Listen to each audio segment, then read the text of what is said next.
CSK Academy. Please channel को subscribe jar care. जय हिंद दोस्तों, CSK एकेडमी में आप लोगों को स्वागत है। मैं छोटन कुमार आप लोगों को स्वागत करता हूं।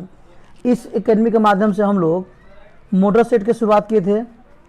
2023 के जोर शोर से हम लोग तैयारी में चल रहे थे। देखिए, तो बायोलॉजी का मोटर सेट क्वेश्चन चैप्टर 1 से कंप्लीट हो गया था, चैप्टर 2 कंप्लीट हो चुका था। अब हम लोग पढ़ेंगे चैप्टर 3, जीव जनन कैसे करते हैं। रिप्रोडक्शन चैप्टर है, लैंगिक अलैंगिक जनन वाला। तो इसमें हम लोग 1 नंबर क्वेश्चन की तरफ चलेंगे, जो मोटर सेट का क्वेश्चन है। पहला क्वेश्चन है, पुष्पीय पादपों में लैंगिक जनन होता है। तो पहला का क्या हो जाएगा, फूलों द्वारा होता है कि पत्तियों द्वारा कि तना द्वारा। तो ये फूलों द्वारा होता है। पुष्पीय पौधों में लैंगिक जनन का मत देखिए दोस्त, लैंगिक जनन जिसमें नर और मादा दोनों सटने के बाद से नया जीव का उत्पत्ति हो, उसे लैंगिक जनन कहेंगे। और अलैंगिक जनन जिसमें नर और मादा का एक में होना कोई जरूरी नहीं है। तो पहला का भी हो गया, लैंगिक समझ लिए। अलैंगिक क्या होता है। 2 नंबर क्वेश्चन है, मानव मादा के जनन तंत्र का भाग नहीं है। तो इसमें मानव मादा का जनन तंत्र का भाग कौन नहीं है, तो ये हमारा दूसरा का क्या हो जाएगा, सी, शकवाहिका। यह देखिए, अंडाशय मानव मादा का है, डिंबवाहिनी मादा का है, गर्भाशय मादा का है, लेकिन यह नहीं है। चलते हैं क्वेश्चन नंबर 3 की तरफ। नर युग्मक एवं मादा युग्मक के संलयन को क्या कहते हैं। तो देखिए, ये तो झकास क्वेश्चन है।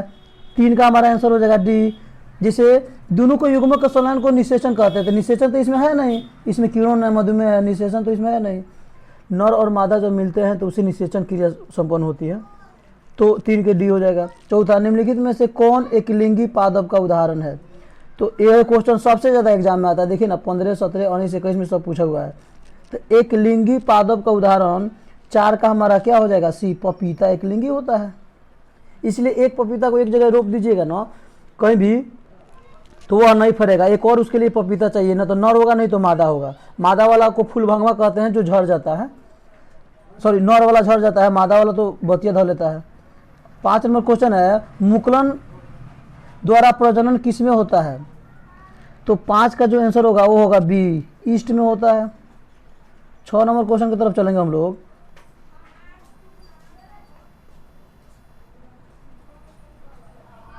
छह नंबर क्वेश्चन है, फूलों में पुष्पों में नर प्रजनन अंग कौन होता है। ये भी क्वेश्चन सबसे ज्यादा एग्जाम में आता है। देखिए दोस्त, दिया हुआ है इसमें।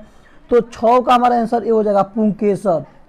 नर पूछ रहा है, ये क्या होगा, पुंकेसर नर होता है। डिखंडन किस में होता है, तो 7 के हमारा डी। देखिए दोस्त, डिखंडन अमीबा भी होता है, लिस्मेनिया में भी होता है, पैरासियम में होता है। तो ये हो जाएगा डी। अब होता है 8 नंबर, निम्न में से किस जीव में बहुखंडन होता है। तो यह देखिए सबसे झकास क्वेश्चन है। तो बहुखंडन जो होता है वो 8 का हो जाएगा, सी, मलेरिया परजीवी। ये क्या होता है, बहुत से भागों में टूट जाता है, जिसे हम बहुखंडन कहते हैं। उसके बाद क्वेश्चन 9 आता है, फाइलम में कौन से भाग में कायिक प्रवर्धन होता है। तो यह पत्तियों के भाग में, 9 के ए हो जाएगा हमारा। चलते हैं 10 नंबर क्वेश्चन की तरफ।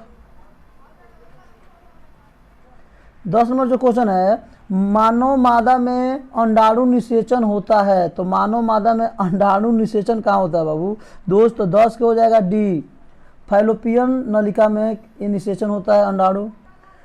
11, तने द्वारा कायिक प्रवर्धन होता है। तो तने के द्वारा कायिक प्रवर्धन होता है। 11 के हमारा हो जाएगा डी, पुदीना में भी, अदरक में भी, हल्दी। देखिए, जो ताना काट के रोपने, जो किसको रोपाया था, हल्दी का भी, अदरक का भी और पुदीना का भी। खंडन द्वारा जनन होता है।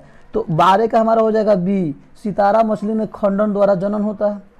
13, कायिक प्रवर्धन संभव है। तो देखिए, कायिक प्रवर्धन जो संभव है ना, 13 नंबर क्वेश्चन है, इसका डी हो जाएगा। जड़ से भी होता है, पत्ती से होता है और ताना से भी होता है।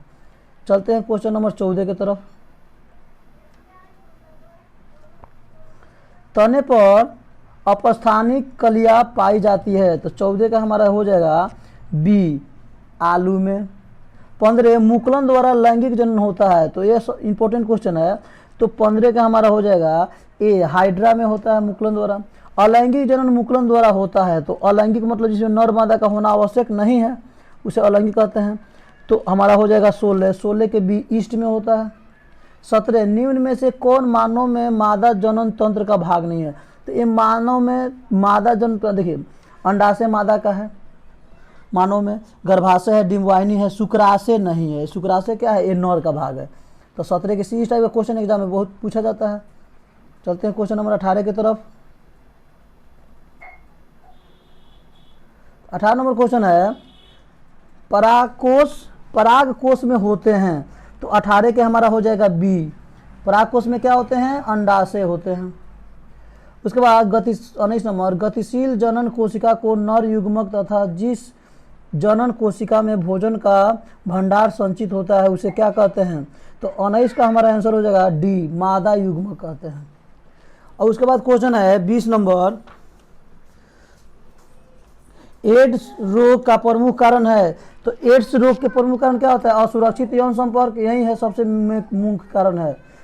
विटामिन कमी से नहीं होता है, पोषण कमी से एड्स नहीं होता है। एड्स होता है हमेशा देखिए, एड्स एक ऐसा बीमारी है जो एक या एक से अधिक लोगों के साथ शारीरिक संबंध या सेक्स करने से ये एड्स उत्पन्न होती है। तो असुरक्षित यौन संपर्क मतलब अब जैसे एक लड़की अनेक लड़का के साथ सेक्स कर रही है तो वह एड्स के लिए घातक हो सकता है। अब बढ़ते हैं हम लोग 21 नंबर क्वेश्चन की तरफ।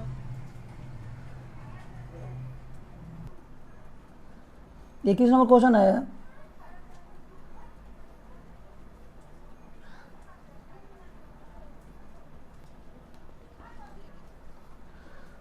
पंखुड़ियों का रंग अधिकतर होता है। तो पंखुड़ियों देखिए यहाँ पे 21 का हमारा हो जाएगा बी, हरा होता है पंखुड़ियों का रंग।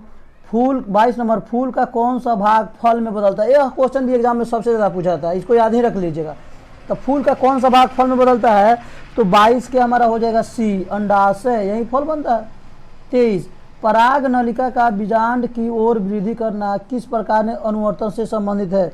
तो 23 के हो जाएगा हमारा, 23 के हो जाएगा डी, रसायनवर्तन या केमोट्रोपिज्म। चलते हैं क्वेश्चन नंबर 24 की तरफ। भ्रूण को मां के रुधिर से ही पोषण मिलता है, इसके लिए एक विशेष संरचना होती है जिसे क्या कहते हैं? तो ये हमारा 24 को हो जाएगा सी, प्लेसेंटा। यही क्या करता है? सुरक्षा करता है।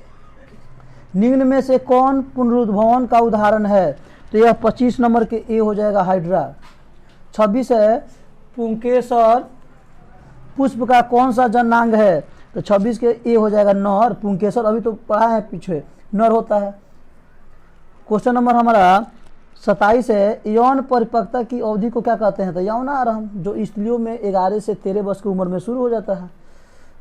यौनारंभ का चिन्हासी क्या होता है? आवाज़ भारी होना, स्तन का बढ़ना, जननांग पर बाल निकलना। चलिए 28 नंबर क्वेश्चन की तरफ चलते हैं। स्त्रियों में यौनारंभ के लक्षण होता है, देखिए तो अभी तो हम बोल रहे हैं तो वहीं तो हुआ, नितंबों का उभरना, स्तनों की वृद्धि, रजोधर्म मतलब होता है एमसी।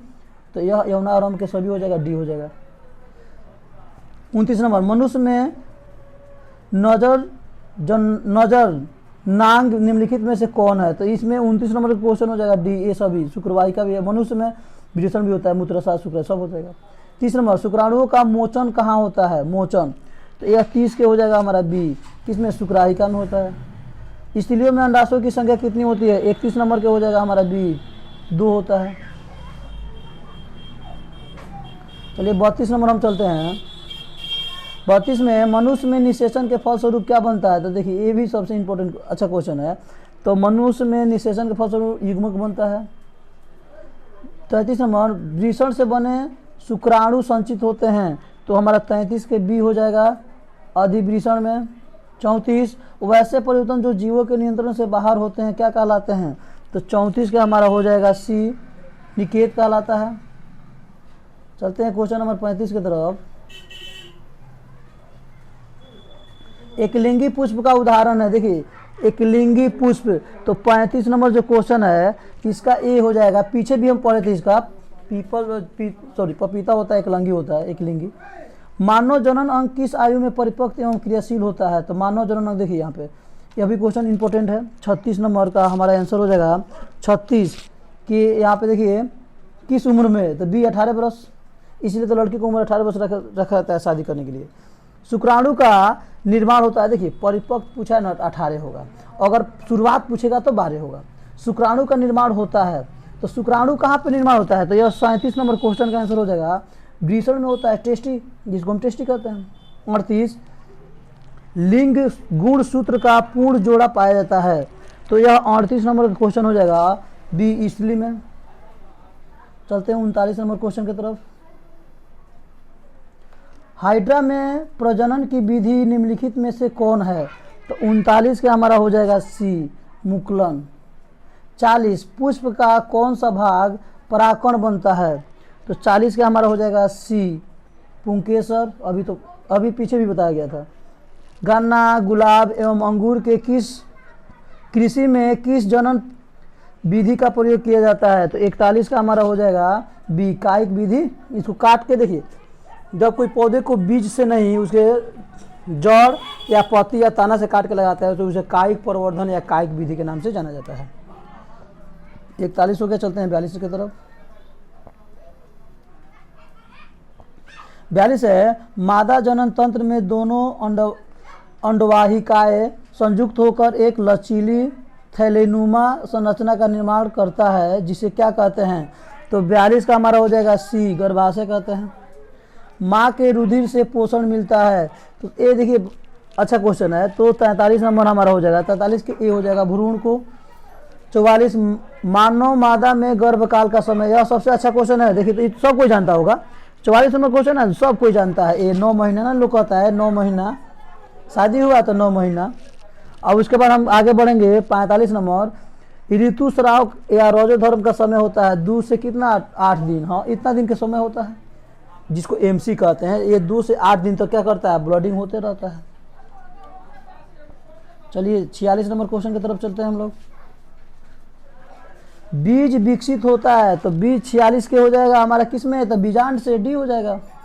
निम्नलिखित में कौन लैंगिक जनन संचारित रोग है, तो लैंगिक जनन 67 के लैंगिक जनन, तो 47 का हमारा क्या हो जाएगा, 47 के देखिए सुजाक भी है और एड्स भी है, ये दोनों क्या है सटने के बाद ही होगा, मतलब नर मादा सटेगा तो भी होगा।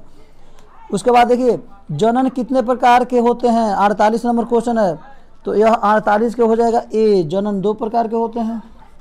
49 मानव में नर जनन ग्रंथि क्या कहलाता है, तो देखिए ये सबसे अच्छा क्वेश्चन है, तो 49 का हमारा हो जाएगा ए वृषण कहलाता है। चलिए हम लोग क्वेश्चन नंबर 50 की तरफ चलते हैं। भ्रूण का विकास किसमें होता है, तो यह 50 नंबर जो क्वेश्चन है इसका आंसर हो जाएगा सी गर्भाशय में भ्रूण का विकास होगा, सिंपल क्वेश्चन है। उसके बाद परागकोश में पाए जाते हैं, तो क्या पाए जाते हैं, तो 51 के हमारा हो जाएगा सी परागकण पाए जाते हैं या परागकण पाया जाता है परागकोश में। इसलिए केसर के आधारीय भाग को क्या कहते हैं, तो यह 52 नंबर क्वेश्चन है, तो 52 का हो जाएगा हमारा क्या बी अंडाशय कहते हैं। पुंकेसर के अग्र भाग को क्या कहते हैं, 53 के बी परागकोश। चलते हैं क्वेश्चन नंबर 54 की तरफ। निषेचन की क्रिया किस जीव में मुख्यतः होती है, देखिए तो निषेचन की क्रिया जो होता है 54 नंबर, इसका सी हो जाए पुष्पी पादप एवं जंतुओं में। पूर्ण विकसित अंडाशय कहलाता है, तो पूर्ण विकसित अंडाशय 55 का हो जाएगा हमारा ए बीजांड कहलाता है। 56 निम्न में कौन सा बीजाणु जनित रोग नहीं है, तो बीजाणु जनित रोग नहीं है मस्सा, यह बीजाणु जनित रोग नहीं है। 57 निम्न में से कौन एक उभयलिंगी जंतु है, तो देखिए उभयलिंगी, तो 57 का हमारा हो जाएगा एक केंचुआ उभयलिंगी, दोनों से काट दी दोनों से वृद्धि कर लेगा वो। चलिए 58 की तरफ चलते हैं हम लोग। नर युग्मक तथा मादा युग्मक के संयोजन से बनता है, देखिए तो यह क्या बनता है, तो 58 का हो जाएगा हमारा ए जाइगोट बनता है। स्त्रियों के मासिक धर्म में एक परिपक्व अंडाणु किस दिन गर्भाशय से बाहर निकलता है, तो 59 का हमारा हो जाएगा बी 14वें दिन। 60 नंबर है निम्नलिखित में कौन लैंगिक जनन संचारित रोग नहीं है, लैंगिक जनन संचारित रोग नहीं है, तो 60 के हो जाएगा हमारा डी टाइफाइड, यही नहीं है। 61 नंबर क्वेश्चन की तरफ चलेंगे। 61 अमीबा में अलैंगिक जनन किस विधि द्वारा होता है, तो 61 के हो जाएगा बी विखंडन। अमीबा से क्या है विखंडन है, टूटता है तो अनेक बनता है।